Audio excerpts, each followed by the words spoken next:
ക്രിസ്തുവിനായി, പ്രവർത്തിച്ചാൽ ക്രിസ്തുവിനായി, മരിച്ചാൽ ക്രിസ്തുവിനായി.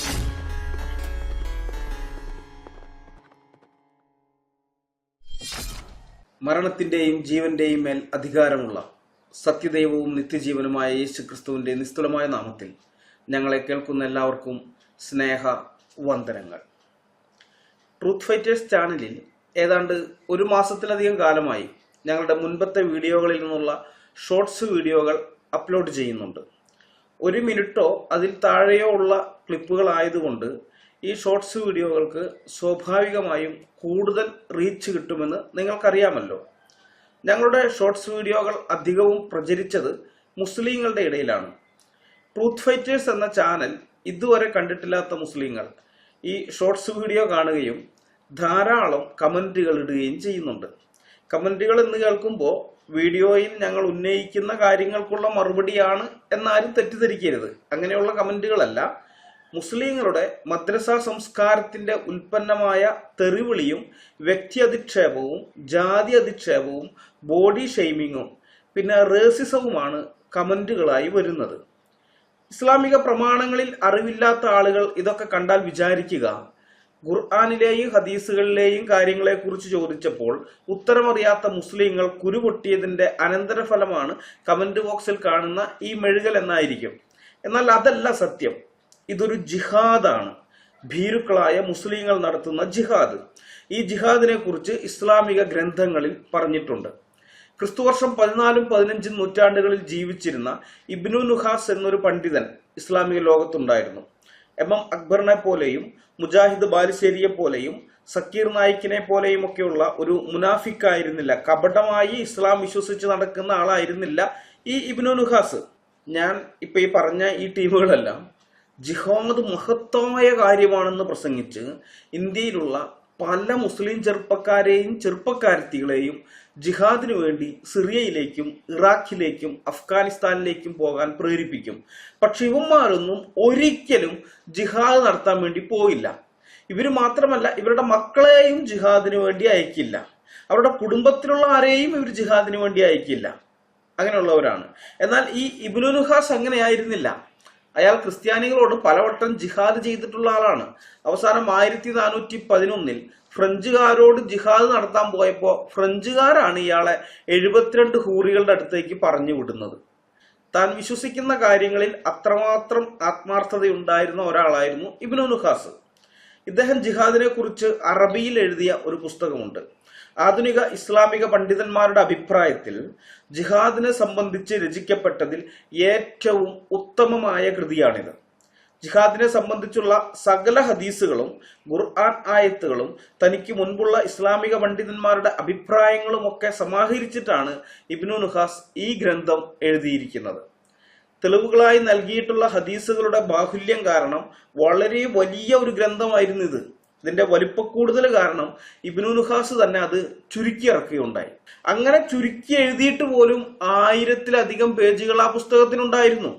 അപ്പൊ ആദ്യം എഴുതിയ ഒറിജിനൽ പുസ്തകത്തിന്റെ വലിപ്പം എത്രയായിരിക്കുമെന്ന് നിങ്ങൾ ഊഹിച്ചെടുത്താൽ മതി. ഇസ്ലാമിക് സ്റ്റേറ്റിന്റെ പ്രതാപകാലത്ത് IS-ൽ ചേരാൻ വേണ്ടി ഇറാഖിലേക്ക് പോയ മലയാളി മുസ്ലിങ്ങളിൽപ്പെട്ട ഒരാൾ ഈ പുസ്തകം മലയാളത്തിലേക്ക് വിവർത്തനം ചെയ്തിട്ടുണ്ട്. വിജയത്തിന്റെ വാതിൽ വാളിന്റെ തണലിൽ എന്നാണ് മലയാള വിവർത്തനത്തിന്റെ പേര്. വിവർത്തകന്റെ പേര് അബു ഹനിയ ഹിന്ദി എന്നാണ് കൊടുത്തിട്ടുള്ളത്. ഫേക്ക് നെയിമാണ്, നമുക്ക് കേൾക്കുമ്പോൾ തന്നെ അറിയാം. ഈ വിവർത്തനത്തെ കുറിച്ച് അയാൾ എഴുതിയിട്ടുള്ളതിൽ നിന്നും ഒരു ഭാഗം ഞാൻ വായിക്കാം. ജിഹാദ് എന്ത് എങ്ങനെ എന്നറിയാൻ മാതൃഭാഷയിൽ ഒരു പുസ്തകമില്ലാത്തതിനാൽ വളരെയധികം പ്രയാസപ്പെട്ട പ്രിയ സഹോദരൻ അബു യാസിർ ഹിന്ദിയെ ഓർക്കുന്നു ഞാനിപ്പോൾ. ഒരുപാട് വായിച്ചറിയുവാൻ ആഗ്രഹമുണ്ടായിരുന്ന അവന്. പക്ഷെ അതിനൊന്നും കാത്തു നിൽക്കാതെ ടൈഗ്രീസിന്റെ തീരത്ത് ഇസ്ലാമിന്റെ കൊടിയ ശത്രുക്കളെയും ലക്ഷ്യമാക്കി സ്വന്തത്തെ അള്ളാഹുവിന് വിൽക്കാൻ വണ്ടിയുമായി പുറപ്പെട്ട അവനുള്ള ഒരു ബഹുമാന സൂചകം കൂടിയാകുന്നു ഇത്. അള്ളാഹു അവനെ സ്വീകരിക്കട്ടെ. അള്ളാഹു ഉദ്ദേശിച്ചാൽ അവനെ പോലെയുള്ള 1000 മുജാഹിദുകൾക്കും ഇതൊരു പ്രചോദനമായേക്കാം, വഴികാട്ടിയായേക്കാം. ഇത് വിവർത്തനം ചെയ്ത ജിഹാദിയുടെ കൂടെ കേരളത്തിൽ നിന്നും ജിഹാദ് നടത്താൻ വേണ്ടി ഇറാഖിലേക്ക് പോയി ടൈഗ്രീസിന്റെ തീരത്ത് വെച്ച് കാഫറുകൾ ഹൂറികളുടെ അടുത്തേക്ക് പറഞ്ഞു വിട്ട ഒരു മലയാളി മുസൽമാന്റെ കഥയാണ് നമ്മൾ ഈ വായിച്ചു കേട്ടത്. ആ പാവം മലയാളി മുസൽമാന് ജിഹാദിനെ കുറിച്ച് ശരിക്കും അറിയാൻ, മാതൃഭാഷയായ മലയാളത്തിൽ ഒരു പുസ്തകമില്ലാത്തതിനാൽ വളരെയധികം പ്രയാസപ്പെട്ടത്രേ. അങ്ങനെ ഒരു പ്രയാസം ഇനി കേരളക്കരയിലുള്ള ഒരൊറ്റ മുസ്ലിമിനും ഉണ്ടാകാൻ പാടില്ല. ജിഹാദ് ചെയ്യണമെന്ന ആഗ്രഹം ഏതു നേരത്താണോ ഒരു മുസ്ലിമിന്റെ ഉള്ളിൽ വരുന്നത്, ആ നിമിഷം അവന് ജിഹാദിനെ കുറിച്ച് പഠിക്കാൻ ആധികാരികമായ ഒരു ഗ്രന്ഥം അവന്റെ മാതൃഭാഷയിൽ തന്നെ അവന് കിട്ടണം എന്ന ചിന്തയിലാണ് അബു ഹനിയ ഹിന്ദി ഈ പുസ്തകം മലയാളത്തിലേക്ക് തർജ്ജമ ചെയ്തിരിക്കുന്നത്. കഷ്ടപ്പാടൊക്കെ നിങ്ങൾ ഓർക്കണോട്ടെ. ഇങ്ങനെയൊക്കെ കഷ്ടപ്പെടുന്ന മുസ്ലിങ്ങളെയൊക്കെ സഹായിക്കേണ്ടത് ഉത്തമ മുസ്ലിങ്ങൾ എന്നുള്ള നിലയിൽ ഇവരുടെയൊക്കെ കടമയാണ്. അതുകൊണ്ടാണ് ഇങ്ങനെയൊക്കെ ചെയ്തിരിക്കുന്നത്. ഈ പുസ്തകം നിരോധിക്കണമെന്ന് അന്നത്തെ കേരള DGP സർക്കാരിനോട് ശുപാർശ ചെയ്തിരുന്നു. മതബോധമുള്ള മുസ്ലിം യുവാക്കളെ തീവ്രവാദത്തിലേക്ക് ആകർഷിക്കുന്ന പുസ്തകമാണിത് എന്നും പറഞ്ഞാണ് പോലീസ് ഇത് ബാൻ ചെയ്യാൻ സർക്കാരിനോട് ശുപാർശ ചെയ്തത്. എന്തായാലും ജിഹാദിനെ കുറിച്ച് സവിസ്തരം പ്രതിപാദിക്കുന്ന പുസ്തകമാണിത്. ഈ പുസ്തകത്തിന്റെ പേജ് 22-ൽ നാവുകൊണ്ടുള്ള ജിഹാദിനെ കുറിച്ച് പറയുന്നുണ്ട്. ഞാൻ വായിക്കാം. അനസ് ഇബ്നു മാലിക്കിൽ നിന്നുള്ള നിവേദനം, റസൂൽ പറഞ്ഞു, ബഹുദൈവ വിശ്വാസികളോട് നിങ്ങളുടെ ധനം കൊണ്ടും ദേഹം കൊണ്ടും നാവ് കൊണ്ടും നിങ്ങൾ ജിഹാദ് ചെയ്യുക. അബൂദാവൂദ് 3:22, നസായി 7:6. നാവിനാലുള്ള ജിഹാദ് കൊണ്ട് ഇവിടെ ഉദ്ദേശിക്കുന്നത് സത്യനിഷേധികളെ മാനസികമായി തളർത്തുന്ന വാക്കുകൾ കേൾപ്പിക്കുകയും അവർ വെറുക്കുന്ന രീതിയിലുള്ള അവരോടുള്ള കർശന സംസാരവുമാണ്. ഇബ്നു നുഖാസിന്റെ വിജയത്തിന്റെ വാതിൽ വാളിന്റെ തണലിൽ പേജ് 22. സത്യനിഷേധികൾ എന്നതുകൊണ്ട് മുസ്ലിങ്ങൾ ഉദ്ദേശിക്കുന്നത് അമുസ്ലിങ്ങളെയാണ്. അമുസ്ലിങ്ങളെ മാനസികമായി തളർത്തുന്ന വാക്കുകൾ കേൾപ്പിക്കുകയും അവർ വെറുക്കുന്ന രീതിയിൽ അവരോട് കർശനമായി സംസാരിക്കുന്നതുമാണ് നാവിനാലുള്ള ജിഹാദ്. ഇപ്പൊ നിങ്ങൾക്ക് മനസ്സിലാകുന്നുണ്ടോ എന്തുകൊണ്ടാണ് ഞങ്ങളുടെ വീഡിയോകളുടെ കീഴിൽ വന്ന് മുസ്ലിങ്ങൾ തെറിവിളിയും വ്യക്തി അധിക്ഷേപവും ജാതി അധിക്ഷേപവും ബോഡി ഷെയ്മിങ്ങും റേസിസവും ഒക്കെ ഒരു ഉളുപ്പുമില്ലാതെ കമന്റ് ചെയ്യുന്നതെന്ന്? നിങ്ങൾ വിചാരിച്ചിരുന്നത് പോലെ അത് ഉത്തരമില്ലാത്തവന്റെ വെറും കുരുപൊട്ടലല്ല, നല്ല ഒന്നാന്തരം ജിഹാദാണ്. ഈ ജിഹാദിൽ മനം മടുത്ത് ഞങ്ങൾ ഇതൊക്കെ ഇട്ടിട്ട് പോകുമെന്നാണ് മുസ്ലിങ്ങളെ നിങ്ങൾ ചിന്തിക്കുന്നതെങ്കിൽ നിങ്ങൾക്ക് തെറ്റി. ഞങ്ങൾ അങ്ങനെ ഇടയ്ക്ക് വെച്ച് ഇട്ടിട്ട് പോകുന്ന കൂട്ടരല്ല. അങ്ങനെ ഇട്ടിട്ട് പോകുമായിരുന്നെങ്കിൽ 10-15 കൊല്ലം മുമ്പ് ഫേസ്ബുക്കിൽ ഈ തെറിവിളിയും ജാതി അധിക്ഷേപവും ഒക്കെ കേട്ടപ്പോ ഇട്ടിട്ട് പോകേണ്ടതായിരുന്നു. മനസ്സിലായോ? ഇതൊന്നും ആദ്യത്തെ സംഭവമൊന്നുമല്ല. ഈ തെറിവിളിയും ഈ ജാതി അധിക്ഷേപവും ബോഡി ഷെയ്മിങ് ഇതൊന്നും ആദ്യത്തെ സംഭവമൊന്നുമല്ല. ഇതൊക്കെ പണ്ടേ കേൾക്കുന്നതാ. കേട്ട് ഞങ്ങളുടെ ചെവി തഴമ്പിച്ചു പോയി. ഞങ്ങളിത് മൈൻഡ് ചെയ്യുന്ന പോലും ഇല്ല. മനസ്സിലായോ? പക്ഷെ ഒരു വ്യത്യാസം എന്താണെന്നറിയോ നിങ്ങൾക്ക്? അന്ന് ഫേസ്ബുക്കിൽ ഞങ്ങൾ തെറി വിളിച്ചവന്മാരിൽ ബഹുഭൂരിപക്ഷവും ഇന്ന് എക്സ് മുസ്ലിങ്ങളാണ്. അവര്. അള്ളാഹുവിനെയും മുഹമ്മദിനെയും അവർ നല്ല സുന്ദരമായി സ്പേസിൽ വിട്ടുകൊണ്ടിരിക്കുന്നുമുണ്ട്. ഇന്ന് യൂട്യൂബിൽ ഞങ്ങളെ തെറിവിളിക്കുന്ന നിങ്ങളിൽ ഭൂരിപക്ഷം പേരും അധികം വൈകാതെ ഇസ്ലാം എന്താണെന്ന്, യഥാർത്ഥ ഇസ്ലാം എന്താണെന്നുള്ള സത്യം മനസ്സിലാക്കി ഇസ്ലാം ഉപേക്ഷിക്കുമെന്നുള്ള കാര്യത്തിൽ ഞങ്ങൾക്ക് ഉത്തമ ബോധ്യമുണ്ട്. അതുകൊണ്ട് ദൈവം അനുവദിക്കുന്ന കാലത്തോളം വീഡിയോകൾ ഇനിയും വന്നുകൊണ്ടേയിരിക്കും. മനസ്സിലായോ? വാസ്തവത്തിൽ മുസ്ലിം ചെറുപ്പക്കാർ ഇന്ന് വളരെയധികം അസ്തിത്വ പ്രതിസന്ധി നേരിടുന്നുണ്ട്. മനസ്സിലായോ? വലിയ പ്രതിസന്ധിയാണ് ആ ചെറുപ്പക്കാർ നേരിടുന്നത്. MM അക്ബറും അതുപോലെ അലിയാർ ജിഹാദിയൊക്കെ പറഞ്ഞ വീഡിയോ ക്ലിപ്പുകൾ ഒരുപക്ഷെ നിങ്ങൾ കേട്ട് കാണും. മുസ്ലിം ചെറുപ്പക്കാർക്ക് അപകർഷതയാണ്. അള്ളാഹുവിനെ കുറിച്ച്, മുഹമ്മദിനെ കുറിച്ച്, ഇസ്ലാമിനെ കുറിച്ച്, ഖുർആനെ കുറിച്ച്, ഇസ്ലാമിന്റെ ചരിത്രത്തെ കുറിച്ചൊക്കെ മറ്റുള്ള ആളുകൾ മനസ്സിലാക്കിയിട്ട് അവരോട് സംസാരിക്കുമ്പോൾ ഈ ചെറുപ്പക്കാർക്ക് അപകർഷതയാണ് വരുന്നത്. സ്വാഭാവികമല്ലേ? 21-ാം നൂറ്റാണ്ടിൽ 53 വയസ്സായ ആള് 9 വയസ്സ് തികയാത്ത കുഞ്ഞിനെ ലൈംഗികമായി ഉപയോഗിച്ചു എന്നൊക്കെ പറഞ്ഞു കഴിഞ്ഞാൽ ഏതൊരാൾക്ക് തല ഉയർത്തി നിൽക്കാൻ പറ്റുക? നാണക്കേടല്ലേ അത്? ഇതുപോലെ ഓരോ കാര്യങ്ങളും ഇന്ത്യയിൽ ചെയ്തിട്ടുള്ള, ഇസ്ലാം ചെയ്തു കൂട്ടിയിട്ടുള്ള കാര്യങ്ങളൊക്കെ, അതുപോലെ മലബാറിലെ മുസ്ലിങ്ങൾ അവിടെയുള്ള ആളുകളോട് ചെയ്തിട്ടുള്ളത്, 1836 മുതൽ 1922 വരെ അവർ ചെയ്തിട്ടുള്ള ജിഹാദുകളുടെ ചരിത്രം, ഇതൊക്കെ പറയുമ്പോൾ നാണക്കേടാണ്. മുസ്ലിം ചെറുപ്പക്കാർക്ക് നാണക്കേടാണ്. ഈ കാര്യം MM അക്ബറും അതുപോലെ അലിയാർ ജിഹാദിയും ഒക്കെ, അലിയാർ ഖാസിമി, അവരൊക്കെ അവരുടെ ഉള്ളിൽ, പബ്ലിക്കിലല്ല കേട്ടോ, അവരുടെ ആളുകളുടെ ഇടയിൽ നമ്മുടെ പിള്ളേർക്ക് ഇങ്ങനെയൊക്കെയുള്ള പ്രശ്നങ്ങളുണ്ട്, പ്രതിസന്ധികളുണ്ട് എന്ന് പറഞ്ഞിട്ടുണ്ട്. രസം എന്താണെന്ന് വെച്ച് കഴിഞ്ഞാൽ ഇത് പറയുന്ന സമയത്ത് അതിൻ്റെ അകത്ത് എക്സ് മുസ്ലിങ്ങളായ ചെറുപ്പക്കാരുണ്ട്. മനസ്സിലായ? അവരത് വളരെ സുന്ദരമായി വീഡിയോ പിടിച്ച് മൊബൈലിൽ വീഡിയോ എടുത്തിട്ട് അവരത് യൂട്യൂബിലിട്ട്. അതുകൊണ്ടാണ് നമ്മളൊക്കെ അറിഞ്ഞത്.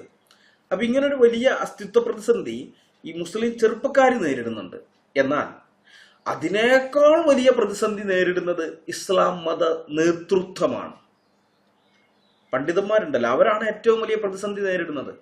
ഇസ്ലാമിന് നേരെയുള്ള ആശയ ആക്രമണത്തെയും ഇസ്ലാമിൽ നിന്നുള്ള കൊഴിഞ്ഞുപോക്കിനെയും എങ്ങനെയാണ് നേരിടേണ്ടത് എന്ന് അവർക്കറിയില്ല.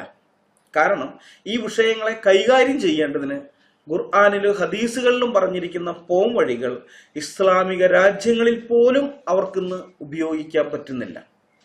ഇസ്ലാമിനെതിരെ സംസാരിക്കുന്നവർക്ക് ആശയപരമായി മറുപടി കൊടുക്കാനല്ല, അവരെ ആക്രമിച്ച് നിശബ്ദരാക്കാനാണ് ഖുർആനിലും ഹദീസുകളിലും കൽപ്പനയുള്ളത്.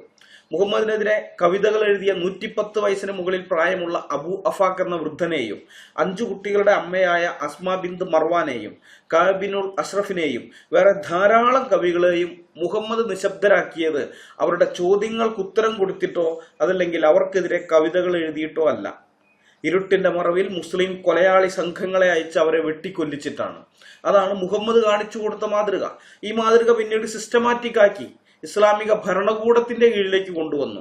ആധുനിക ലോകത്ത് മതനിന്ദാ നിയമം, നബിനിന്ദാ നിയമം എന്നൊക്കെ പറഞ്ഞ് ഇസ്ലാമിക ഭരണകൂടം തന്നെയാണ് വിമർശനം നടത്തുന്നവരെ കൊന്നുകൊണ്ട് നിശബ്ദരാക്കുന്നത്. മനസ്സിലാകുന്നുണ്ടോ? ഇസ്ലാം മതം ഉപേക്ഷിക്കുന്നവരുടെ കാര്യത്തിൽ അവരെയും കൊന്നുകളയാനാണ് മുഹമ്മദ് അള്ളാഹുവും കൽപ്പിച്ചിട്ടുള്ളത്. വിമർശകരെ മാത്രമല്ല, ഇസ്ലാം ഉപേക്ഷിച്ചൊരുത്തം പുറത്തു പോയാൽ അവനെയും കൊന്നുകളയണം. ഖുർആനിലും ഹദീസുകളിലും ഇഷ്ടംപോലെ തെളിവുകളുണ്ട് മതപരിത്യാഗിയെ വധിക്കണമെന്നുള്ളതിന്. വീഡിയോയുടെ നീളം കൂടാതിരിക്കാൻ ഞാൻ കൂടുതൽ തെളിവുകളൊന്നും ഇവിടെ പറയുന്നില്ല. ഒരു ഖുർആനായത്ത് 2 ഹദീസുകളും മാത്രം തരാം. സൂറ 4:89. അവർ അവിശ്വസിച്ചതുപോലെ നിങ്ങളും അവിശ്വസിക്കുകയും അങ്ങനെ നിങ്ങളെല്ലാം ഒരുപോലെയായി തീരുകയും ചെയ്യാനാണ് അവർ കൊതിക്കുന്നത്. അതിനാൽ അവർ അള്ളാഹുവിന്റെ മാർഗത്തിൽ സ്വന്തം നാട് വിട്ടുവരുന്നതുവരെ അവരിൽ നിന്ന് നിങ്ങൾ മിത്രങ്ങളെ സ്വീകരിച്ചു പോകരുത്. എന്നാൽ അവർ പിന്തിരിഞ്ഞു കളയുകയാണെങ്കിൽ നിങ്ങൾ അവരെ പിടികൂടുകയും അവരെ കണ്ടുമുട്ടിയിടത്ത് വെച്ച് നിങ്ങൾ അവരെ കൊലപ്പെടുത്തുകയും ചെയ്യുക. അവരിൽ നിന്ന് യാതൊരു മിത്രത്തെയും സഹായിയെയും നിങ്ങൾ സ്വീകരിച്ചു പോകരുത്. സൂറ 4:89. ഇവിടെ പറഞ്ഞിരിക്കുന്ന ഈ ആളുകൾ ഒരിക്കൽ ഇസ്ലാം സ്വീകരിച്ചതിന് ശേഷം പിന്മാറിപ്പോയ ആളുകളാണ്. അവരെ കുറിച്ചാണ് ഇവിടെ പറയുന്നത്. അവർ അവിശ്വസിച്ചതുപോലെ തന്നെ നിങ്ങളും അവിശ്വസിക്കണമെന്ന് അവർ ആഗ്രഹിക്കുന്നു എന്ന് പറഞ്ഞിരിക്കുന്നത്. അപ്പൊ അങ്ങനെയുള്ള ആൾക്കാരെ പിടികൂടുകയും അവരെ കണ്ടുമുട്ടിയടുത്ത് വെച്ച് നിങ്ങൾ അവരെ കൊലപ്പെടുത്തുകയും ചെയ്യുക എന്നാണ് ഖുർആനിലുള്ള കൽപ്പന. ഇനി മതപരിത്യാഗികളെ എന്ത് ചെയ്യണമെന്നാണ് മുഹമ്മദ് പറഞ്ഞതെന്ന് അറിയണ്ടേ? ഹദീസ് വായിക്കാം. അബ്ദുള്ള നിവേദനം: നബി ഒരിക്കൽ ഞങ്ങളോട് പ്രസംഗിച്ചു. അവിടെ നിന്ന് പറഞ്ഞു, അല്ലാഹു അല്ലാതെ ആരാധ്യനില്ല, അവനാണ് സത്യം. അല്ലാഹു അല്ലാതെ ആരാധ്യനില്ലെന്നും ഞാൻ അല്ലാഹുവിന്റെ ദൂതനാണെന്നും സാക്ഷ്യം വഹിക്കുന്ന ഒരു മുസ്ലിമിന്റെയും രക്തം അനുവദനീയമല്ല. മതം ഉപേക്ഷിച്ച് സംഘടിത സമൂഹത്തിൽ നിന്ന് പുറത്തേക്ക് പോകുന്നവൻ, വിവാഹിതനായ വ്യഭിചാരി, കൊലക്കുറ്റം ചെയ്തവൻ എന്നീ 3 പേരുടേതൊഴികെ സ്വഹീഹ് മുസ്ലിം വാല്യം 2 ഭാഗം 28 ഹദീസ് നമ്പർ 26. ഒരു മുസ്ലിമിന് കൊല്ലാൻ അനുവാദമുള്ളത് 3 കാറ്റഗറിയിൽ വരുന്ന മുസ്ലിങ്ങളെ മാത്രമാണ്. വേറെ ഒരു മുസ്ലിമിനെയും കൊല്ലരുത്. അതിൽ ഒന്നാമത്തെ കാറ്റഗറി ഇസ്ലാം മതം ഉപേക്ഷിച്ച് സമുദായത്തിൽ നിന്നും പുറത്തേക്ക് പോയവരാണ്. അങ്ങനെയുള്ള മുസ്ലിങ്ങളുടെ രക്തമൊഴുക്കാൻ മുസ്ലിങ്ങൾക്ക് അനുവാദമുണ്ട് എന്നാണ് മുഹമ്മദ് പറഞ്ഞത്. ബാക്കിയുള്ള മുസ്ലിങ്ങളെയൊന്നും കൊല്ലരുത്. അതായത് വ്യഭിചാരം ചെയ്തവനെ കൊല്ലാം, പിന്നെ കൊലപാതകം ചെയ്തവനെ കൊല്ലാം. ഒന്നാമത് പറയുന്നത് മതം ഉപേക്ഷിച്ച് പോകുന്ന മുസ്ലിം. ഇങ്ങനെ 3 കൂട്ടരെ കൊല്ലാം, വേറെ ആരെയും കൊല്ലരുത്. നമുക്ക് അടുത്ത ഹദീസ് നോക്കാം. ഇബ്നു അബ്ബാസ് പറയുന്നു, ഒരു സംഘം ആളുകളെ അലി തീയിലിട്ട് കൊന്നുകളഞ്ഞ വാർത്ത അറിഞ്ഞപ്പോൾ ഇബ്നു അബ്ബാസ് പറഞ്ഞു, അലിയുടെ സ്ഥാനത്ത് ഞാനായിരുന്നെങ്കിൽ അവരെ തീയിലിട്ട് കൊല്ലുകയില്ലായിരുന്നു. വല്ലവനും തന്റെ ദീൻ മാറ്റിയാൽ അവനെ കൊന്നുകളയുക എന്ന് തിരുമേനി അരുളിയതനുസരിച്ച് അവരെ ഞാൻ മറ്റു വിധത്തിൽ കൊലപ്പെടുത്തുകയാണ് ചെയ്യുക. അള്ളാഹു ശിക്ഷിക്കും പോലെ തീ കൊണ്ട് ആരെയും ശിക്ഷിക്കരുതെന്ന് തിരുമേനി കൽപ്പിച്ചിട്ടുണ്ട്. സഹീഹുൽ ബുഖാരി അധ്യായം 58 ഹദീസ് നമ്പർ 1256. CN അഹമ്മദ് മൗലവിയുടെ തർജ്ജമ. ഇവിടെ അഹമ്മദ് മൗലവി ഒരു കള്ളത്തരം കാണിച്ചിട്ടുണ്ട്. എന്താന്ന് വെച്ച് കഴിഞ്ഞാൽ ഒരു സംഘം ആളുകളെ തീയിലിട്ട് കൊന്നു കളഞ്ഞു, അങ്ങനെ പറഞ്ഞുകൊണ്ടുള്ളത് ആരംഭിക്കുന്നത്. എന്നാൽ ഈ ഹദീസിന്റെ ഇംഗ്ലീഷ് പരിഭാഷയൊക്കെ നിങ്ങൾ നോക്കിക്കഴിഞ്ഞാൽ കാണാം, ഒരു സംഘം നിരീശ്വരവാദികളെ അങ്ങനെയാണ്, അല്ലെങ്കിൽ ഒരു സംഘം അവിശ്വാസികളെ അങ്ങനെയും ഉണ്ട്. അവരെ കൊന്നു കളഞ്ഞ കാര്യം കേട്ടപ്പോഴാണ്. എന്ന് വെച്ച് കഴിഞ്ഞാൽ ഇവര് മുസ്ലിങ്ങളായിരുന്നു, പിന്നെ ഇതൊക്കെ ഉപേക്ഷിച്ച് ഇവര് നിരീശ്വരവാദികളായി അല്ലെങ്കിൽ അവിശ്വാസികളായി മാറി. അങ്ങനെയുള്ളവരെയാണ് ഈ കൊന്നു കളഞ്ഞിരിക്കുന്നത്. മനസ്സിലായി? അപ്പൊ അത് മനസ്സിലാക്കാതിരിക്കാൻ വേണ്ടിയിട്ട് ഒരു സംഘം ആളുകളെ, അപ്പൊ നമ്മളിത് വായിക്കുമ്പോൾ പെട്ടെന്ന് വിചാരിക്കും അവരെന്തോ തെറ്റ് ചെയ്തു, എന്തോ മഹാപാപം ചെയ്തു, കുറ്റം ചെയ്തു, ക്രിമിനൽ ആക്ടിവിറ്റീസ് എന്തോ ചെയ്തു, അതുകൊണ്ടാണ് അവരെ കൊന്നു കളഞ്ഞതെന്ന് നമുക്ക് ചിന്തിച്ചു പോകും. പക്ഷെ അങ്ങനെയല്ല. അത് ഹദീസിൽ തന്നെ വേറെ താഴേക്ക് വരുമ്പോൾ അവിടെ മൗലവിക്ക് കള്ളത്തരം കാണിക്കാൻ പറ്റില്ല. അഹമ്മദ് മൗലവി, CN അഹമ്മദ് മൗലവിക്ക് അവിടെ കള്ളത്തരം കാണിക്കാൻ പറ്റില്ല. കാരണം അവിടെ പറയുന്നത് എന്താണ്? വല്ലവനും തന്റെ ദീൻ ഉപേക്ഷിച്ച്, അതായത് ഏതെങ്കിലും മുസ്ലിം തന്റെ ദീൻ ഉപേക്ഷിച്ച് വേറെ ദീൻ സ്വീകരിക്കുകയോ അതല്ല ദീനൊന്നുമില്ലാതെ നിരീശ്വരവാദിയായി നിൽക്കുകയോ അങ്ങനെ എന്തൊക്കെയായാലും ശരി, അങ്ങനെ ചെയ്താൽ തന്റെ ദീൻ അവൻ ഉപേക്ഷിച്ചെങ്കിൽ അവനെ കൊന്നുകളയാണ്. മനസ്സിലായേ? അതാണ് അവിടെ പറയുന്നത്. തന്റെ ദീൻ മാറ്റിയാൽ അവനെ കൊന്നുകളയുക. ആ കൽപ്പനയാണ് പല ഇസ്ലാമിക രാജ്യങ്ങളിലും നടപ്പാക്കിക്കൊണ്ടിരുന്നത്. ഇന്നും ചിലയിടങ്ങളിലൊക്കെ നടപ്പാക്കുന്നുണ്ട്. ഇസ്ലാം മതം ഇതുവരെ പിടിച്ചു നിന്നതിന്റെ ഏറ്റവും പ്രധാനപ്പെട്ട കാരണങ്ങൾ ഇത് രണ്ടുമാണ്. ഇസ്ലാമിനെ വിമർശിക്കുന്നവരെ കൊന്നുകളയും എന്നുള്ളത് കൊണ്ട് ഒരാളും ഇതിനെ പരസ്യമായി വിമർശിക്കാൻ ധൈര്യപ്പെടില്ല. മതം ഉപേക്ഷിക്കുന്നവനെ കൊന്നുകളയും എന്നുള്ളത് കൊണ്ട് ജീവനിൽ കൊതിയുള്ള ഒരു മുസ്ലിമും മതം ഉപേക്ഷിക്കാനും ധൈര്യപ്പെടില്ല. ഇസ്ലാമിക രാജ്യങ്ങളിലെ കാര്യമാണ് ഞാൻ ഈ പറഞ്ഞത് വെച്ചിട്ടുണ്ട്. കുറെ എണ്ണം വരും, ഇവിടെ എത്രയോ മുസ്ലിങ്ങളുണ്ട് കേരളത്തിൽ തന്നെ, എന്നിട്ട് അവരാരെങ്കിലും കൊന്നു കളയുന്നുണ്ടോ എന്നൊക്കെ ചോദിച്ചുകൊണ്ട്. ഈ ആടിനെ പട്ടിയാക്കുന്ന പരിപാടി ഞങ്ങളുടെ അടുത്ത് വേണ്ടെന്നാണ് അത്തരക്കാരോട് പറയാനുള്ളത്. ഇത് കാഫറുകളുടെ രാജ്യമാണ്. നിങ്ങളുടെ ഭാഷയിൽ ഇത് കാഫറുകളുടെ രാജ്യമാണ്. ഇവിടെ ഇസ്ലാമിക ശരീഅത്തല്ല. അതുകൊണ്ട് അതൊന്നും നടക്കുകയില്ല. എന്നിട്ട് നിങ്ങൾ കുറെ എണ്ണത്തിന് തട്ടിക്കളഞ്ഞിട്ടുണ്ട്, ഞങ്ങൾക്കറിയാം. കുറെ എണ്ണത്തിന് നിങ്ങൾ കൊന്നു കളഞ്ഞിട്ടുണ്ട് ആ മലപ്പുറം കോഴിക്കോട് ഭാഗങ്ങളിലൊക്കെ. പ്രത്യേകിച്ചും SDPIക്കൊക്കെ വളരെയധികം പ്രാധാന്യം വന്നതിന് ശേഷം.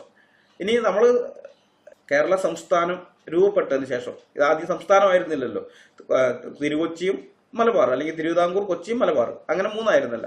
അതൊക്കെ മാറ്റി ആദ്യമായിട്ട് കേരള സംസ്ഥാനം നിലവിൽ വന്നതിന് ശേഷമുള്ള ആദ്യത്തെ കൊലപാതകം അതൊരു മതം മാറ്റത്തിന്റെ പേരിലുള്ള കൊലപാതകമാണ്.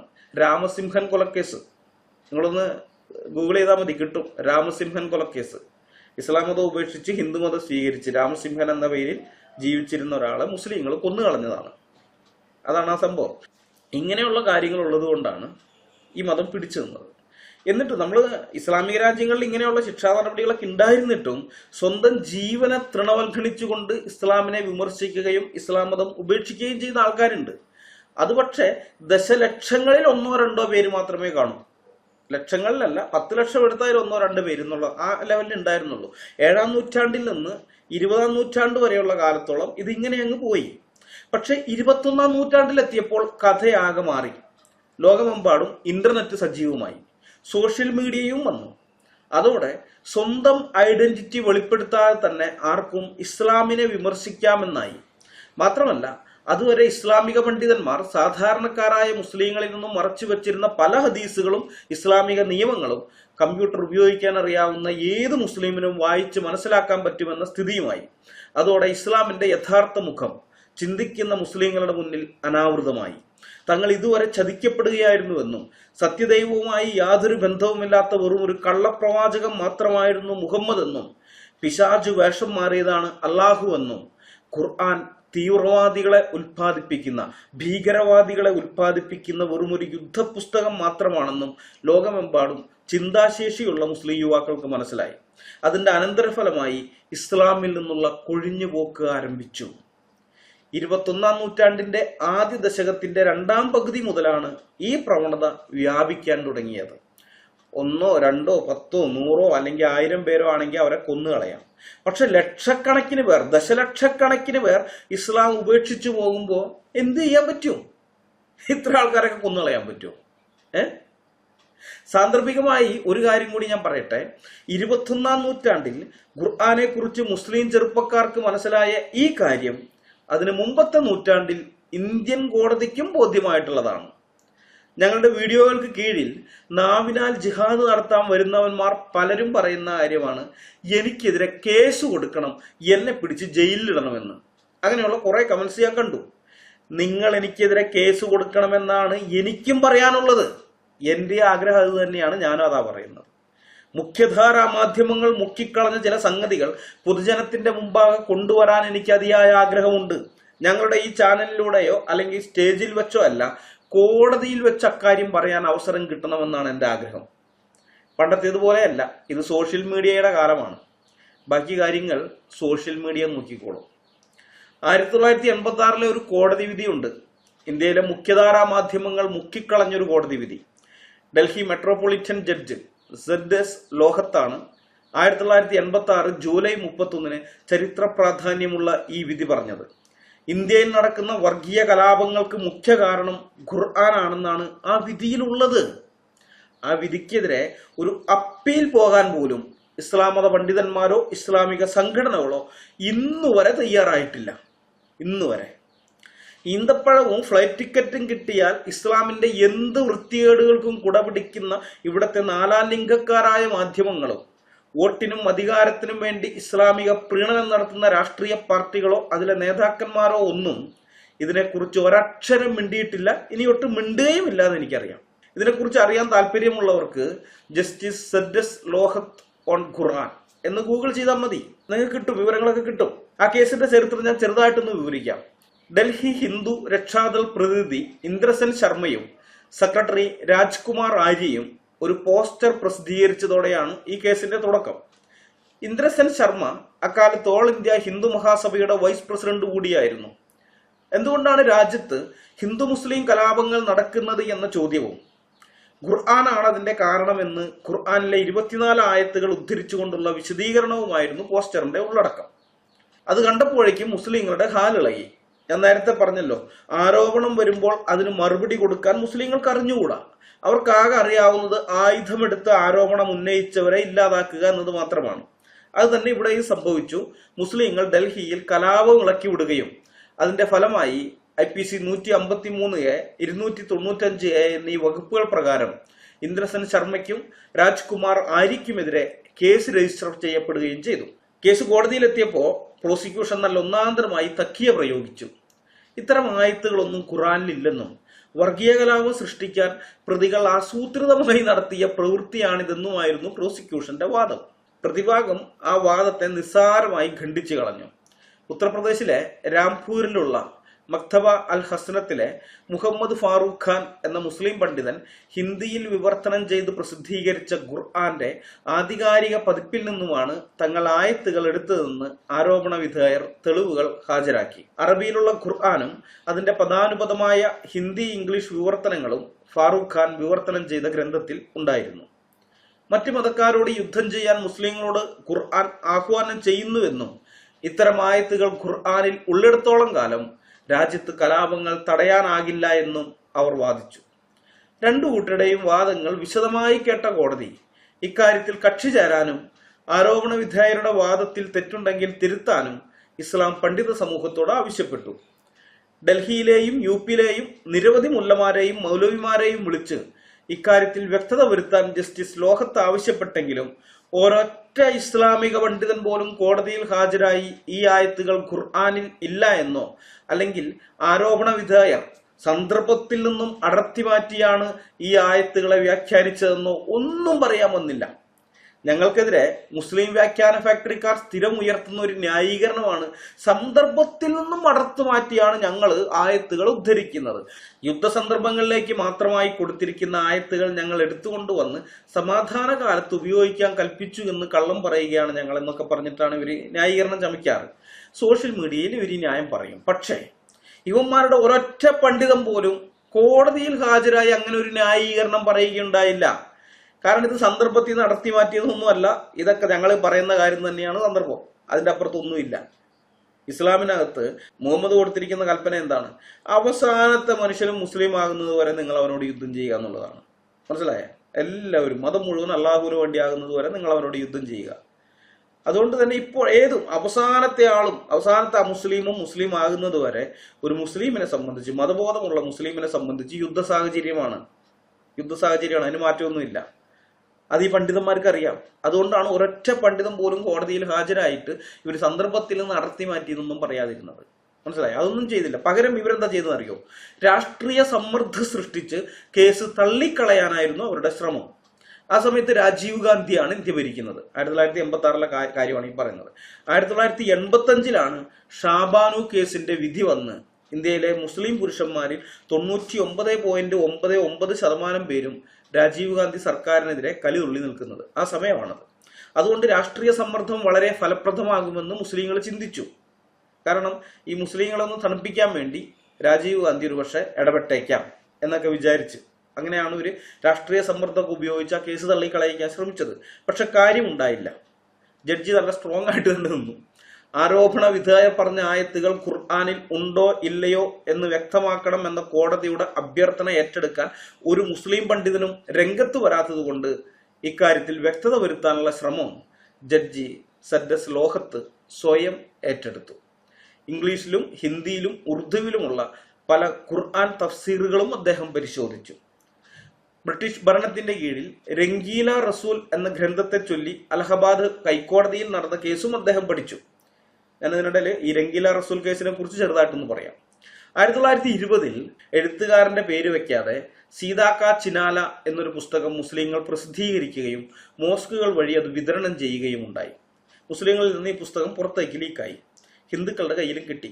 രാമന്റെ ഭാര്യയായ സീതയെ വളരെ മ്ലേച്ഛമായി, ഒരു വേശ്യയേക്കാൾ മ്ലേച്ഛമായി ചിത്രീകരിക്കുന്ന ഒരു കൃതിയായിരുന്നു സീതാക്ക ചിനാല. ഹിന്ദുക്കൾ സ്വാഭാവികമായി രോഷാകുലരായി. ഒരാവശ്യമില്ലാത്ത പണിയാണ് കേട്ടാ. കാരണം ഇവരുടെ പ്രമാണത്തിലൊന്നും പറയുന്നില്ല, രാമായണത്തിലൊന്നും പറയുന്നൊന്നുമില്ല സീത ഇങ്ങനെയുള്ള സ്ത്രീയാണെന്നൊന്നും പറയുന്നൊന്നുമില്ല. സീതയെക്കുറിച്ച് നല്ല ഇത് തന്നെയാണ് വാത്മീകി എഴുതിയിരിക്കുന്നത്. വേണമെങ്കിൽ രാമനെ വിമർശിക്കാൻ കിട്ടും, നമുക്ക് ഇഷ്ടംപോലെ സംഭവം രാമനെ വിമർശിക്കാം, പക്ഷെ സീതയെ വിമർശിക്കാനില്ല. ഒരാവശ്യവുമില്ലാതെ ദുർവ്യാഖ്യാനം ചെയ്തവന്മാർ ചെയ്തതാണ്. ഇത് ഇവരുടെ സ്ഥിരം പരിപാടിയാണ്. എല്ലായിടത്തും പോയിട്ട് മറ്റുള്ളവരെ ചൊറിയും അടി കിട്ടുമ്പോൾ കരയും. അത് ഇവരുടെ സ്ഥിരം പരിപാടിയാണ്. ഏതായാലും ഈ പുസ്തകം വായിച്ചപ്പോൾ ഹിന്ദുക്കൾ രോഷാകുലരായി. ഈ പുസ്തകത്തിന്റെ വിതരണം നിർത്തിവെക്കണമെന്നൊക്കെ അവർ മുസ്ലിങ്ങളോട് ആവശ്യപ്പെട്ടെങ്കിലും അവരൊന്നും ചെവിക്കൊണ്ടില്ല. തുടർന്നും വിതരണം ചെയ്തുകൊണ്ടേയിരുന്നു. അങ്ങനെ 1923 ആയപ്പോൾ ഹിന്ദുക്കൾ എന്ത് ചെയ്യുന്നറിയോ, ഇതിന് ബദലായിട്ടൊരു പുസ്തകം ഇറക്കി. അതാണ് രംഗീല റസൂൽ. രംഗീല റസൂൽ എന്ന് മാത്രമല്ല, രംഗീല റസൂൽ ഹസ്രത്ത് മുഹമ്മദ് സാഹിബ് ജീവന ചരിത്രം എന്ന് വെച്ചാൽ മുഹമ്മദിന്റെ ജീവചരിത്രമാണ് ഇവർ ഇറക്കിയിരിക്കുന്നത്. തന്റെ സ്നേഹിതന്റെ 6 വയസ്സ് തികയാത്ത കുഞ്ഞിനെ മുഹമ്മദ് കല്യാണം കഴിച്ചതും 9 വയസ്സ് തികയുന്നതിന് മുമ്പേ ആ കുഞ്ഞുമായിട്ട് ലൈംഗിക ബന്ധത്തിൽ ഏർപ്പെട്ടതും വളർത്തുമാനെ കൊണ്ട് അവന്റെ ഭാര്യയെ മൊഴിയൊല്ലിച്ച ശേഷം മുഹമ്മദ് അവളെ വിവാഹം കഴിച്ചതും ഖൈബർ യുദ്ധത്തിൽ സൊഫിയയുടെ ഭർത്താവിനെയും ബന്ധുജനങ്ങളെയും വധിച്ച മുഹമ്മദ് തിരിച്ചുള്ള യാത്രയിൽ സൊഫിയയെ ബലാത്സംഗം ചെയ്തതും ഭാര്യയില്ലാത്ത സമയത്ത് ഭാര്യയുടെ വേലക്കാരിയുടെ കൂടെ ഭാര്യയുടെ കട്ടിലിൽ കിടന്ന്, ഭാര്യ അറിയാതെ ഭാര്യയുടെ കട്ടിലിൽ കിടന്ന് ലൈംഗിക ബന്ധത്തിൽ ഏർപ്പെട്ടപ്പോൾ ഭാര്യ അത് കണ്ടുകൊണ്ട് വന്നതും പ്രശ്നമായതും തുടങ്ങി മുഹമ്മദിന്റെ ലൈംഗിക ജീവിതത്തെക്കുറിച്ച് ഹദീസുകളിലും മറ്റ് ഇസ്ലാമിക ഗ്രന്ഥങ്ങളിലും പറഞ്ഞിട്ടുള്ള കാര്യങ്ങളെല്ലാം വിശദീകരിച്ചുകൊണ്ടാണ് രംഗീല റസൂൽ എഴുതപ്പെട്ടത്. മനസ്സിലാക്കണം, സീതാക്ക ചിനാല ഇവരെഴുതിയത് പ്രമാണങ്ങളിലുള്ളതൊന്നും വെച്ചിട്ടല്ല, ഇവരുടെ ദുർവ്യാഖ്യാനമാണ്. എന്നാൽ രംഗീല റസൂൽ അങ്ങനെയല്ല. കൃത്യമായിട്ട് ഇവരുടെ പ്രമാണങ്ങളിലൊക്കെ എഴുതി വെച്ചിരിക്കുന്ന കാര്യങ്ങൾ തന്നെയാണ് മനുഷ്യന് മനസ്സിലാകുന്ന ഭാഷയിലേക്ക്, ഹിന്ദിയിലേക്ക് അവരത് ഇറക്കിയിരിക്കുന്നത്. അറബിയിൽ നിന്ന് ഹിന്ദിയിലേക്ക് ആക്കിയത്. വിമർശനങ്ങളെ എങ്ങനെയാണ് കൈകാര്യം ചെയ്യേണ്ടതെന്ന് മുഹമ്മദ് കാണിച്ചു കൊടുത്ത മാതൃക പ്രകാരം മുസ്ലിങ്ങൾ ആയുധമെടുത്ത് തെരുവിലിറങ്ങി കലാപം അഴിച്ചുവിട്ടു. ബ്രിട്ടീഷ് ഭരണകൂടം രംഗീല റസൂൽ നിരോധിച്ചു. ആ നിരോധനം ഇന്നും നിലനിൽക്കുന്നുണ്ട്. ഇന്ത്യയിലും പാകിസ്ഥാനിലും ബംഗ്ലാദേശിലും ആ പുസ്തകം ബാൻ ചെയ്യപ്പെട്ട പുസ്തകമാണ്. ഈ കലാപത്തിന്റെ പശ്ചാത്തലത്തിലാണ് ബ്രിട്ടീഷുകാർ IPC 295A എന്ന് പറയുന്ന, ഇന്നും നമ്മുടെ IPCയിലുള്ള 295A ഉണ്ട്, കുപ്രസിദ്ധമായ മതനിന്ദാ നിയമം. ആ വകുപ്പ് കൊണ്ടുവരുന്നത് ഈ രംഗീല റസൂൽ കേസുമായി ബന്ധപ്പെട്ടിട്ടാണ്. രംഗീല റസൂലിന്റെ പ്രസാധകനായിരുന്ന മഹാശയ് രാജ്പാലിനെ പുസ്തകം ഇറങ്ങി 5-6 കൊല്ലത്തിന് ശേഷം 1929 ഒരു മുസ്ലിം കൗമാരക്കാരൻ കത്തി കൊണ്ട് കുത്തിക്കൊല്ലുകയായിരുന്നു. ചെറിയ പയ്യനെ വിട്ടു ഇയാളെ കൊല്ലാൻ വേണ്ടി. സ്വർഗത്തിലെ ഹൂറികളെയും മദ്യപ്പുഴയൊക്കെ ഓഫർ ചെയ്തപ്പോൾ ആ ചെക്കൻ പോയി കുത്തിക്കൊന്നു. അപ്പൊ ഈ കേസൊക്കെ ജസ്റ്റിസ് ലോഹത്ത് സശ്രദ്ധം പഠിച്ചു.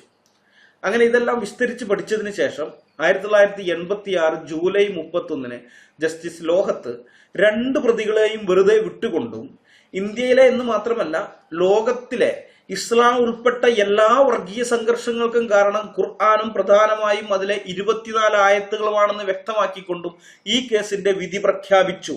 ഖുർആൻ എങ്ങനെ ദൈവത്തിന്റെ പുസ്തകമാകുമെന്നാണ് അദ്ദേഹം ചോദിച്ചത്. ജസ്റ്റിസ് സദ്ദസ് ലോഹത്ത് ചോദിച്ചത്, ഖുർആൻ എങ്ങനെ ദൈവത്തിന്റെ പുസ്തകമാകും? പരമത നിന്ദയും അന്യമത വിദ്വേഷവും തുളുമ്പുന്ന ഖുർആനിലെ 21 ആയത്തുകൾ ഉദ്ധരിച്ച ശേഷം കോടതി ഇങ്ങനെ പറഞ്ഞു. ഇതേ തരത്തിലുള്ള മറ്റ് നിരവധി ആയത്തുകളുണ്ട്. 24 ആയത്തുകൾ മാത്രമാണ് ഇവിടെ ഉദ്ധരിച്ചത്. വ്യക്തമായും ഈ ആയത്തുകൾ വിദ്വേഷം, ശത്രുത, ദുഷ്ടത, വഞ്ചന, കലഹം, കവർച്ച, കൊലപാതകം എന്നിവയെല്ലാം പ്രോത്സാഹിപ്പിക്കുന്ന കൽപ്പനകൾ വഹിക്കുന്നു. അതുകൊണ്ടാണ് ഈ രാജ്യത്തും ലോകത്ത് മറ്റിടങ്ങളിലും മുസ്ലിങ്ങൾക്കും അമുസ്ലിങ്ങൾക്കും ഇടയിൽ കലാപങ്ങൾ നടക്കുന്നത്. ഖുർആനിലെ മുകളിൽ സൂചിപ്പിച്ച 24 ആയത്തുകളിൽ മുസ്ലിങ്ങളോട് മറ്റു മതങ്ങളുടെ അനുയായികൾക്കെതിരെ പോരാടാൻ കൽപ്പിക്കപ്പെട്ടിരിക്കുന്നു. ഈ ആയത്തുകൾ ഖുർആനിൽ നിന്ന് നീക്കം ചെയ്യാത്തിടത്തോളം കാലം രാജ്യത്തെ കലാപങ്ങൾ തടയാനാവില്ല. ഇതാണ് അദ്ദേഹത്തെ വിധി പ്രസ്താവത്തിലെ ഹൈലൈറ്റ് എന്ന് പറയുന്നത്. 24 ആയത്തുകളും അദ്ദേഹം ഉദ്ധരിക്കുന്നുണ്ട്. നമ്മെ അമ്പരപ്പിക്കുന്ന കാര്യം, അക്കാലത്തെ ഒരു മാധ്യമവും ഈ കേസിനെ കുറിച്ച് യാതൊന്നും റിപ്പോർട്ട് ചെയ്തിട്ടില്ല എന്നതാണ്. ഇന്ത്യ മുഴുവൻ ചർച്ച ചെയ്യപ്പെടേണ്ട ഈ കോടതി വിധിയെക്കുറിച്ച് വളരെ കുറച്ച് ആളുകൾക്ക് മാത്രമേ അറിയുകയുള്ളൂ. കുറഞ്ഞപക്ഷം ഈ വിധിയെക്കുറിച്ച് കേരളത്തിലെങ്കിലും ആളുകൾ ചർച്ച ചെയ്യണമെന്ന് ഞങ്ങൾക്ക് ആഗ്രഹമുണ്ട്. അതുകൊണ്ടാണ് എനിക്കെതിരെ കേസ് കൊടുക്കാൻ ഞാൻ നിങ്ങളെ വെല്ലുവിളിക്കുന്നത്. ഈ താഴെ വന്ന് കമന്റ് ഇടുന്ന നാവ് കൊണ്ട് മാത്രം ജിഹാദ് നടത്തുന്ന ടീമുകളുണ്ടല്ലോ, അവരോട് പറയുകയാണ്, നാവ് കൊണ്ടല്ല, നിങ്ങളിപ്പോ കീബോർഡ് കൊണ്ടാണ് ജിഹാദ് നടത്തുന്നത്. കീബോർഡ് കൊണ്ട് ജിഹാദ് നടത്തുന്നവരെ ഞങ്ങൾ വെല്ലുവിളിക്കുകയാണ് കേസെടുക്കുക. എനിക്കെതിരെ കേസ് കൊടുക്കുക. നിങ്ങൾ ഇതൊരു വെല്ലുവിളിയാണ്. കേസ് കൊടുക്കുക. കോടതിയിൽ ചെല്ലുമ്പോൾ ഇതുപോലെ കുറെ സംഗതികൾ പബ്ലിക്കിൽ പറയാനുണ്ട്. മനസ്സിലായ? കോടതി രേഖകളിൽ അത് വേണം. ഇതിപ്പോ 86 കോടതി വിധിയാണ് ഇന്ന് നമ്മൾ ചർച്ച ചെയ്യുന്നത്. അതിനെക്കുറിച്ച് പറഞ്ഞത് ഇനി ഇത് 2024 അല്ലേ, 2124 ആയി കഴിഞ്ഞാലും ഈ വിഷയം ചർച്ച ചെയ്യാൻ അന്ന് അനിൽകുമാർ അയ്യപ്പൻ എന്ന് പറഞ്ഞ ഒരാൾക്കെതിരെ ഒരു കേസ് കൊടുത്തു കഴിഞ്ഞപ്പോൾ ആ പുള്ളി കോടതിയിൽ ഇന്ന കാര്യങ്ങൾ വെച്ചാണ് വാദിച്ചതെന്നും പറഞ്ഞ് അന്നത്തെ തലമുറ ഉണ്ടാകണം.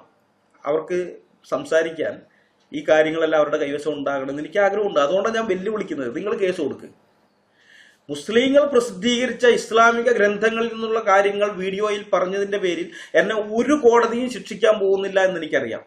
മനസ്സിലായോ? ഒരു കോടതിയും എന്നെ ശിക്ഷിക്കുകയില്ല. നിങ്ങൾക്ക് ചെയ്യാൻ പറ്റുന്നത് മറ്റേ പുള്ളിനെ കുത്തിക്കൊന്നതുപോലെ ഏതെങ്കിലും ഒരുത്തിനെ പറഞ്ഞു വിട്ട് എന്നെ ഇല്ലാതാക്കുക എന്നുള്ളതാണ്. അത് ചെയ്യാൻ പറ്റും. പക്ഷേ നിയമപരമായിട്ട് എന്നെ തൊടാൻ പറ്റില്ല. നിങ്ങൾക്ക് നിയമത്തെ ലംഘിച്ചുകൊണ്ട് ഒരു കാര്യവും ഞങ്ങൾ ചെയ്യുന്നില്ല. കൃത്യമായി പ്രമാണങ്ങളുടെ അടിസ്ഥാനത്തിലുള്ള കാര്യങ്ങളാണ് പറയുന്നത്. അതുകൊണ്ട് ഇതൊരു വെല്ലുവിളിയാണ്. നിങ്ങൾ പോയി കേസ് കൊടുക്കുക. എനിക്കെതിരുള്ള കേസിന്റെ വിചാരണ വേളയിൽ ജസ്റ്റിസ് സെഡ്ജസ് ലോഹത്ത് 1986 നടത്തിയ വിധിന്യായത്തിന്റെ പകർപ്പ് ഞങ്ങൾ കോടതിയിൽ ഹാജരാക്കി ഈ 24 ആയത്തുകൾ ഖുർആനിൽ നിന്ന് നീക്കം ചെയ്യാനുള്ള നടപടികൾ ഇനിയെങ്കിലും നടപ്പാക്കാൻ കോടതി ഉത്തരവിടണമെന്ന് ഞങ്ങൾ വാദിക്കും. മനസ്സിലായോ? കോടതി അത് നീക്കം ചെയ്യാൻ നടപടി എടുത്താലും ഇല്ലെങ്കിലും 1986 ഇങ്ങനെ ഒരു കോടതി വിധി ഉണ്ടായിട്ടുണ്ടെന്ന് പൊതുജനങ്ങളിൽ എത്തിക്കാൻ ഞങ്ങൾക്ക് കഴിയും. മനസ്സിലാകുന്നുണ്ടോ? ബാക്കി കാര്യം സോഷ്യൽ മീഡിയ ഏറ്റെടുത്തോളൂ. ഞാനിത് സാന്ദർഭികമായി പറഞ്ഞതേ ഉള്ളൂ. നമുക്ക് വിഷയത്തിലേക്ക് മടങ്ങി വരാം. ഇന്റർനെറ്റിന്റെയും സോഷ്യൽ മീഡിയയുടെയും വരവോടെ മുസ്ലിം ചെറുപ്പക്കാർക്കിടയിൽ തങ്ങളുടെ മതത്തെക്കുറിച്ചും പ്രവാചകനെക്കുറിച്ചുമുണ്ടായ അവബോധത്താൽ എല്ലാ ഇസ്ലാമിക രാജ്യങ്ങളിലും ചിന്താശേഷിയുള്ള മനുഷ്യർ, അത് പ്രത്യേകം ശ്രദ്ധിക്കണം, ചിന്താശേഷിയുള്ള മുസ്ലിങ്ങൾ ഇസ്ലാം ഉപേക്ഷിക്കുകയും ഇസ്ലാം ഉപേക്ഷിച്ചവർ സോഷ്യൽ മീഡിയയിലൂടെ ഇസ്ലാമിക വിമർശനം തുടർക്കഥയാക്കുകയും ചെയ്തു. ഒരു കാലത്ത് യൂറോപ്പിലായിരുന്നു ഏറ്റവും അധികം ആളുകൾ തങ്ങൾ ജനിച്ചു വളർന്ന മതം വിട്ട് പുറത്തു പോയിരുന്നെങ്കിൽ ഇന്ന് ആ സ്ഥാനം മിഡിൽ ഈസ്റ്റിനാണ്. മനസ്സിലായോ? മിഡിൽ ഈസ്റ്റിനാണ്. ഗൂഗിൾ ചെയ്താൽ നിങ്ങൾക്കത് അറിയാൻ പറ്റും. ഈജിപ്തിൽ ഇന്ന് ഏറ്റവും വേഗതയിൽ വളരുന്ന മതം നിരീശ്വര മതമാണെന്നാണ് ദി ക്രോണിക്ലർ പറയുന്നത്. ആഗോളതലത്തിൽ മുസ്ലിങ്ങൾക്കിടയിൽ കാട്ടുതീ പടരുന്നത് പോലെയാണ് നിരീശ്വരവാദം പടരുന്നതാണ് മിഡിൽ ഈസ്റ്റ് ഫോറം പറയുന്നത്. കാട്ടുതീ പടരുന്നത് പോലെ മുസ്ലിങ്ങൾക്കിടയിൽ നിരീശ്വരവാദം പടരുന്നു. അറബ് രാജ്യങ്ങളിൽ നിരീശ്വരവാദികൾ അദൃശ്യരായി കഴിയുകയാണെന്ന് 2015 പഠനങ്ങൾ പറയുന്നു. എന്നാൽ 2020 ആയപ്പോൾ അതിനൊക്കെ മാറ്റം സംഭവിച്ചു. ഇപ്പോൾ ഇസ്ലാമിന്റെ ഈറ്റില്ലമായ സൗദി അറേബ്യയിൽ പോലും ധാരാളം നിരീശ്വരവാദികളുണ്ട്. ഇത് മാത്രമല്ല, ഇപ്പോഴത്തെ സൗദിയിൽ swimsuit fashion show. Saudi അറേബ്യയിലോ ഒരു 10 കൊല്ലം മുൻപ് ഇതൊന്നും നമുക്ക് സ്വപ്നം കാണാൻ പറ്റില്ലായിരുന്നു. ചിന്തിക്കാൻ പറ്റാത്ത കാര്യമാണ്. സ്വിം സ്യൂട്ട് ഇട്ടുകൊണ്ട് ഫാഷൻ ഷോ നടത്തുന്ന അവിടെ. ഇതൊക്കെ കേട്ടിട്ട് ഇസ്ലാം ഉപേക്ഷിക്കുന്നവരെല്ലാം നിരീശ്വരവാദികളാകുന്നു എന്നാരും തെറ്റിദ്ധരിക്കേണ്ട.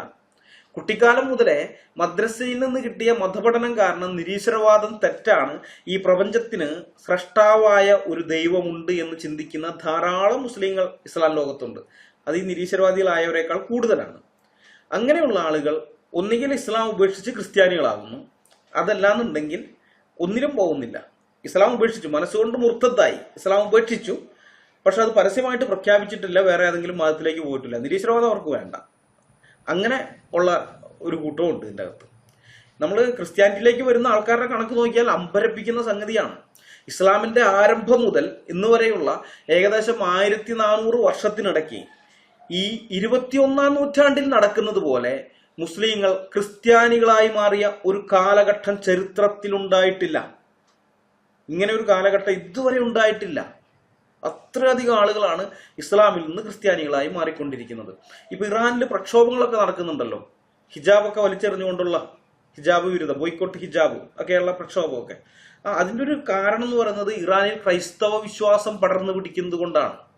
ക്രിസ്ത്യാനികളായി തീർന്നു കഴിയുമ്പോൾ ക്രിസ്തുവിൽ അനുഭവിക്കുന്ന ആത്മീയ സ്വാതന്ത്ര്യം ഉണ്ടല്ലോ, അതാണ് ഇസ്ലാമിന്റെ അടിമത്തത്തിനെതിരെ നിൽക്കാൻ അവരെ പ്രേരിപ്പിക്കുന്നത്. ദൈവം അനുവദിച്ചാൽ ഇസ്ലാമിൽ നിന്ന് ക്രിസ്ത്യാനികളായി തീർന്ന ആൾക്കാരുടെ ആ വിഷയം അത് വേറൊരു വീഡിയോ ആയി ചെയ്യാൻ ഉദ്ദേശിക്കുന്നുണ്ട്. ഞാൻ കൂടുതൽ വിശദീകരിക്കുന്നില്ല. ഏതായാലും ഇസ്ലാം ഉപേക്ഷിച്ചു പോകുന്ന എക്സ് മുസ്ലിങ്ങൾ എന്ന കൂട്ടരാണ് ഇന്ന് ഇസ്ലാം മതം നേരിടുന്ന ഏറ്റവും വലിയ വെല്ലുവിളി. ഇതിനെ എങ്ങനെയാണ് നേരിടേണ്ടതെന്ന് മുസ്ലിങ്ങൾക്കോ ഇസ്ലാമിക പണ്ഡിതന്മാർക്കോ അറിഞ്ഞുകൂടാ. ചരിത്രത്തിൽ ഇന്ന് വരെ ഇങ്ങനെ ഒരു പ്രശ്നം ഇസ്ലാം മതത്തിന് അഭിമുഖീകരിക്കേണ്ടി വന്നിട്ടില്ല. ക്രിസ്ത്യാനിറ്റിയുടെ ചരിത്രം വ്യത്യസ്തമാണ്. കർത്താവായ യേശു ക്രിസ്തുവിനെ പരീക്ഷിച്ചുകൊണ്ട് പരീശന്മാരും ശാസ്ത്രിമാരും സദൂക്യരും പ്രമാണിമാരും ഒക്കെ വരുന്നത് സുവിശേഷങ്ങളിൽ നമുക്ക് കാണാൻ പറ്റും. എല്ലാവർക്കും കൃത്യമായ മറുപടി കൊടുത്ത് യേശു ക്രിസ്തു അവരുടെ വായടയ്ക്കുന്നുമുണ്ട്. ഇനി അപ്പോസ്തല പ്രവൃത്തികളിലേക്ക് വന്നാലോ, യഹൂദന്മാരും ലിബർത്തീന്യരും എപ്പിക്കൂര്യരും സ്റ്റോയിക്കരും പിന്നെ ഏതൻസിലുള്ള തത്വജ്ഞാനികളും ഒക്കെ ഇങ്ങനെയുള്ള ആളുകളൊക്കെ അപ്പോസ്തലന്മാരോട് വാദിക്കുന്നുണ്ട്. അവർക്കെല്ലാം കൃത്യമായ മറുപടി അപ്പോസ്തലന്മാർ കൊടുക്കുന്നുമുണ്ട്. അത് കഴിഞ്ഞ് സഭാചരിത്രം നോക്കിയാൽ 2-ാം നൂറ്റാണ്ട് മുതൽ ഗ്രീക്ക് തത്വജ്ഞാനികളും റോമൻ തത്വജ്ഞാനികളും ക്രിസ്ത്യാനികൾക്കെതിരെ ആശയ സംവാദത്തിന് വന്നത് കാണാൻ സാധിക്കും. അവർക്കെല്ലാം അതത് കാലത്തുള്ളവർ മറുപടി കൊടുത്തിട്ടുമുണ്ട്. പിന്നീട് ഇങ്ങോട്ട് വരുമ്പോൾ നിരീശ്വരവാദികളുടെ ആക്രമണമുണ്ട് ക്രിസ്ത്യാനിറ്റിക്കെതിരെ, അതിനും മറുപടി കൊടുത്തിട്ടുണ്ട്. അപ്പൊ ഇങ്ങനെയുള്ള ഈ വിമർശനങ്ങൾക്കെല്ലാം ആശയതലത്തിൽ ഞങ്ങൾ ഇന്നും മറുപടി കൊടുത്തുകൊണ്ടിരിക്കുകയാണ്. ക്രിസ്ത്യാനിറ്റിയെ വിമർശിച്ചതിന്റെ പേരിൽ ഞങ്ങൾ ആരുടെയും കയ്യും കാലും എതിർദിശകളിൽ നിന്ന് വെട്ടുകയോ കഴുത്ത് കണ്ടിക്കുകയോ ചെയ്യുന്നില്ല. കൃത്യമായ മറുപടിയാണ് കൊടുത്തുകൊണ്ടിരിക്കുന്നത്. ഇനി ഒരാൾ ക്രൈസ്തവ വിശ്വാസം വിട്ടുപോയാൽ ഇസ്ലാമിലേതുപോലെ അവനെ കൊന്നുകളയാനല്ല ബൈബിളിൽ പറഞ്ഞിരിക്കുന്നത്, അവനെ തിരിച്ചു കൊണ്ടുവരാനാണ്. ഞാൻ ആ വാക്യം വായിക്കാം. യാക്കോബ് 5-ാം അധ്യായം 19-20 വാക്യങ്ങൾ. സഹോദരന്മാരെ, നിങ്ങൾ ഒരുവൻ സത്യം വിട്ട് തെറ്റിപ്പോവുകയും അവനെ ഒരുവൻ തിരിച്ചു വരുത്തുകയും ചെയ്താൽ പാപിയെ നേർവഴിക്കാക്കുന്നവൻ അവന്റെ പ്രാണനെ മരണത്തിൽ നിന്ന് രക്ഷിക്കുകയും പാപങ്ങളുടെ ബഹുത്വം മറയ്ക്കുകയും ചെയ്യും എന്ന് അവൻ അറിഞ്ഞുകൊള്ളട്ടെ. ബൈബിളിന്റെ പ്രമേയം തന്നെ ഇതാണ്. ദൈവത്തെ വിട്ട് അകന്നുപോയ മനുഷ്യനെ നശിപ്പിച്ചു കളയുകയല്ല ദൈവം ചെയ്തത്, അവനെ തേടി ഭൂമിയിലേക്ക് ഇറങ്ങി വരികയായിരുന്നു. 100 ആടുകളിൽ ഒരെണ്ണം കൂട്ടം തെറ്റിപ്പോയപ്പോ ആ ഒരെണ്ണത്തിനെ തേടി വന്ന ഇടയന്റെ ചിത്രം യേശുക്രിസ്തുവും സുവിശേഷം വായിക്കുന്നവരുടെ ഉള്ളിൽ വരച്ചിടുന്നുണ്ട്. കർത്താവിന്റെ ഉപമ എല്ലാവർക്കും സുപരിചിതമാണെന്ന് ഞാൻ വിചാരിക്കുന്നു. കൂട്ടം തെറ്റിപ്പോയവനെ ദൈവസ്നേഹത്തിലേക്ക് മടക്കി കൊണ്ടുവരിക, തിരിച്ചു കൊണ്ടുവരിക, യഥാസ്ഥാനപ്പെടുത്തുക എന്നതാണ് ബൈബിളിന്റെ പഠിപ്പിക്കൽ. ക്രിസ്ത്യാനിറ്റിയിൽ ഒരുവൻ ദൈവത്തെ ഉപേക്ഷിച്ചു പോകുമ്പോൾ അവൻ തന്റെ സ്നേഹസമ്പന്നനായ പിതാവിനെയാണ് ഉപേക്ഷിച്ചു പോകുന്നത്.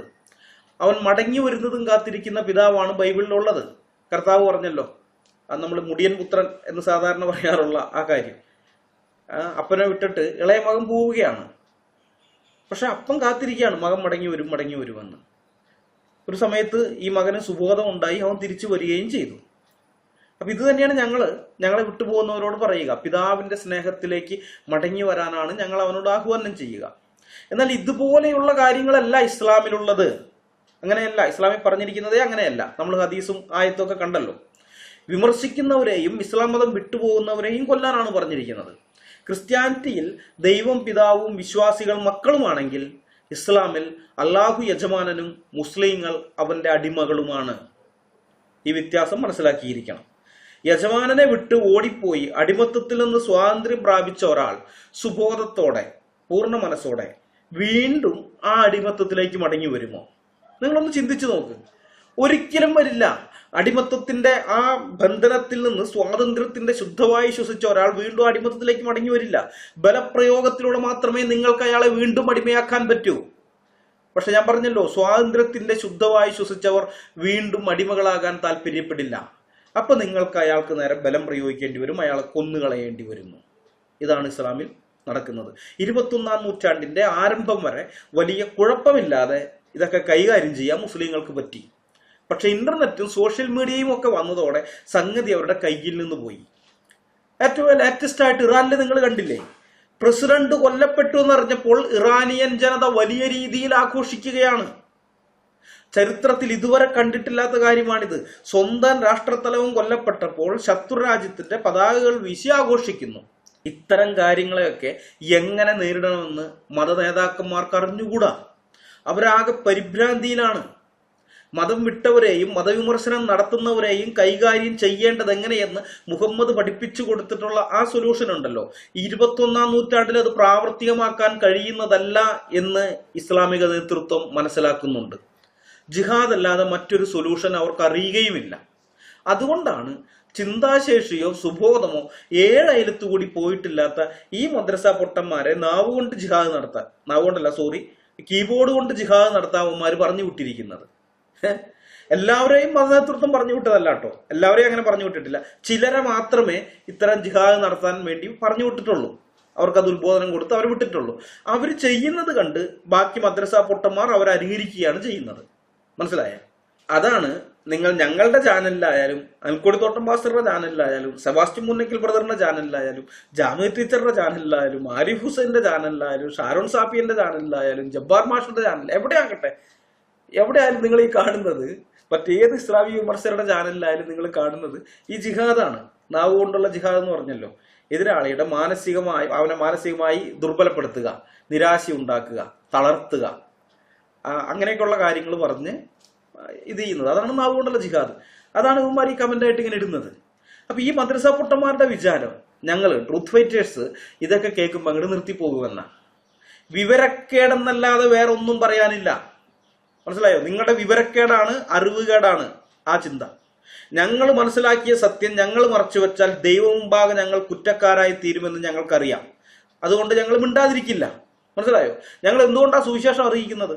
ഇതുകൊണ്ട് തന്നെയാണ്. ഞങ്ങൾ മനസ്സിലാക്കിയിരിക്കുന്ന കാര്യം അത് ഞങ്ങൾ മറ്റുള്ളവരുടെ മുമ്പാകെ മറച്ചു വെച്ചാൽ ദൈവം മുമ്പാകെ ഞങ്ങൾ കുറ്റക്കാരായി തീരും. ലേവ്യ പുസ്തകം 5-ാം അധ്യായത്തിന്റെ 1-ാം വാക്യത്തിൽ അത് പറയുന്നുണ്ട്. ഒരുവൻ സത്യവാചകം കേട്ടിട്ടും താൻ അറിയുകയും മനസ്സിലാക്കുകയും ചെയ്തിട്ടുള്ള സത്യം പറയാതിരുന്നാൽ അതുകൊണ്ട് അവൻ കുറ്റക്കാരനായി തീരുമെന്ന് അവിടെ പറയുന്നുണ്ട്. അങ്ങനെ കുറ്റക്കാരായി തീരാൻ ഞങ്ങൾക്ക് ആഗ്രഹമില്ലാത്തതുകൊണ്ടാണ് ഞങ്ങൾ സുവിശേഷത്തിന്റെ സത്യം പറയുന്നത് ജനങ്ങളുടെ മുമ്പാകെ. അതുപോലെ തന്നെയാണ് ഇസ്ലാമിനെ കുറിച്ചുള്ള സത്യം ഞങ്ങൾക്ക് മനസ്സിലായി, ഇതെന്താണെന്നുള്ളത്, പിശാച് എങ്ങനെയാണ് ഇതിന്റെ പുറകെ വർക്ക് ചെയ്യുന്നത് എന്നുള്ള കാര്യം ഞങ്ങൾക്ക് വ്യക്തമായിട്ട് മനസ്സിലായി. ഇതിങ്ങനെ പോയി കഴിഞ്ഞാൽ കേരളത്തിന്റെ സ്ഥിതി എന്താകും എന്ന് ഞങ്ങൾക്കറിയാം. അതുകൊണ്ട് ഞങ്ങൾ ഈ സത്യം പറയാതിരിക്കില്ല, ഞങ്ങൾ മിണ്ടാതിരിക്കില്ല. നിങ്ങൾ എങ്ങനെയൊക്കെ ജിഹാദ് നടത്തിയാലും ഞങ്ങൾ ഇനിയും ഉറക്കെ ഇസ്ലാമിന്റെ ചതിയും വഞ്ചനയും കള്ളത്തരവും ലോകത്തോട് വിളിച്ചു പറഞ്ഞുകൊണ്ടിരിക്കും. ദൈവം അനുവദിക്കുന്ന കാലത്തോളം ഞങ്ങളത് തുടരും എന്ന് ഉറപ്പിച്ച് പ്രഖ്യാപിച്ചുകൊണ്ട് ഈ വീഡിയോ ഞങ്ങൾ ഇവിടെ അവസാനിപ്പിക്കുകയാണ്. അടുത്ത വീഡിയോയുമായി വരുന്നതുവരെ നമ്മളെല്ലാവരെയും കർത്താവായ യേശു ക്രിസ്തു കാത്തുരക്ഷിക്കുമാറാകട്ടെ. അവിടുത്തെ വിലയേറിയ നാമം മാത്രം എന്നും എന്നേക്കും വാഴ്ത്തപ്പെടട്ടെ. ആമേൻ.